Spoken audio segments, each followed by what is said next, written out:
मैंने वो दाढ़ी साफ कर दी जो मैं 1000 साल से रखे हुए था। हाथों से बालों को संवारा, टॉयलेट में छिपा कर रखा हुआ गार्ड का यूनिफॉर्म निकाला। गार्ड बनकर मैं शांतिपूर्वक वर्कशॉप से बाहर निकला। एक जेल गार्ड के पास से गुजरते हुए मैंने उसका एक्सेस कार्ड चुके से चुरा लिया, फिर उसी से दरवाजा खोला।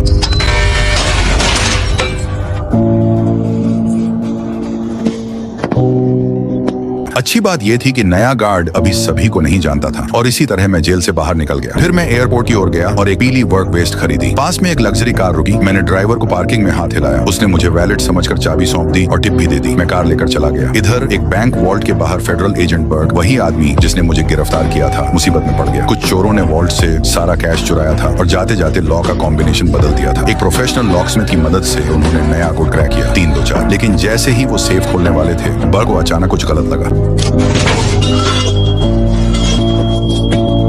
धमाका हो गया और सारे सबूत नष्ट हो गए। चोरों ने जानबूझकर कॉम्बिनेशन ऐसा सेट किया था जो पुराने 9 की फोन पैड पर FBI लिखा हो। ब्यूरो की नाकामी का खुलेआम मजाक। बर्ग अभी नष्ट हुए सबूतों पर गुस्सा कर ही रहा था कि उसके असिस्टेंट ने और बुरी खबर दी। नील कैफरे भाग गया है। बर्ग जेल पहुंचा और देखा कि मैंने दीवार पर हर गुजरे दिन के लिए एक निशान उकेरा था। स्पष्ट था कि मैं अपनी रिहाई की उल्टी गिनती गिन रहा था। फिर इतने करीब आने पर मैं अब भाग क्यों गया? मेरी सजा के सिर्फ 3 महीने बाकी थे। कुछ तो ऐसा हुआ होगा जिसने मुझे ट्रिगर किया। उसने तुरंत मेरे विजिटेशन रिकॉर्ड निकाले। उनमें दिख रहा था कि मेरी गर्लफ्रेंड हर हफ्ते मिलने आती थी, लेकिन हाल ही में अचानक आना बंद कर दिया। क्योंकि सर्विलांस फुटेज में ऑडियो नहीं था, इसलिए बर्ग को हमारे होंठ पढ़कर समझना पड़ा कि हमने क्या कहा था। Adios Neil, it's been real. उस बातचीत में अलविदा कहने का मतलब सब कुछ बता रहा था। मेरा भागना निश्चित रूप से केट के लिए था। वो सीधा उसके घर गया और मुझे फर्श पर बैठा पाया, खाली बोतल थामे सोच में डूबा हुआ। बर्ग का शक पक्का हो गया। मैं उसके लिए भागा था, लेकिन बहुत देर कर दी। केट बिना कुछ कहे चली गई थी। बर्ग ने मुझे बेवकूफ समझा। इस भागने से मेरी सजा में 4 साल और जुड़ सकते थे, लेकिन मुझे परवाह नहीं थी। केट मेरी पूरी दुनिया थी। जैसे ही मैं सरेंडर करने और बर्ग से दूसरी बार गिरफ्तार होने वाला था, तभी मैंने उसके कंधे पर एक पतली धातु की धागा देखा। पहले हुए धमाके का मलबा। मैंने तुरंत उसे एक डील ऑफर की, सिक्योरिटी स्ट्रिप है, और मांग की कि वो जेल में मुझसे मिलने आए। पहले तो बर्ग ने टाल दिया, लेकिन मेरे दावे की जल्दी ही उसके असिस्टेंट ने पुष्टि कर दी। कैफरे सही था। बैंक वॉल्ट वाली वो चीज, नई कनाडाई 100 की सिक्योरिटी फाइबर्स थे।